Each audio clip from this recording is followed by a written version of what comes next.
Habe ich gerade eine Lesung gehalten, ja. Ein Gedicht, ein Altwiener Gedicht gelesen und was, wie ich mir das angeschaut habe, das Video, wieder meine geschissene nasale Stimme. Also ich hab schon seit fast 2 Monaten einen Schnupfen, ich war schon in 100.000 Apotheken da, Millionenpulver habe ich schon gefressen mit, weiß ich was alles und eine tropft in die Nase, eine geschieht lauter Hustenscheiß oder weiß ich was, eben geht die Nase nicht.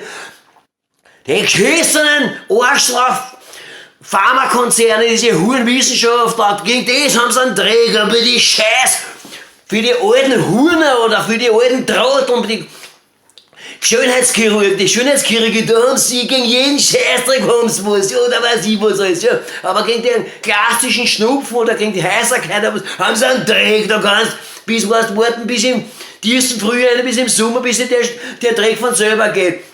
Da ärgere mich so maßlos, ja. Wir wollen schon am Mars fliegen oder sind wir vielleicht eh schon dort gewesen, ja. Aber gegen so einen einfachen Scheißdreck wie Schnupfen, ja. Oder Haserecht sein oder was, nein. Ich hab halt so eine gute Stimmlage gehabt, ja, nein.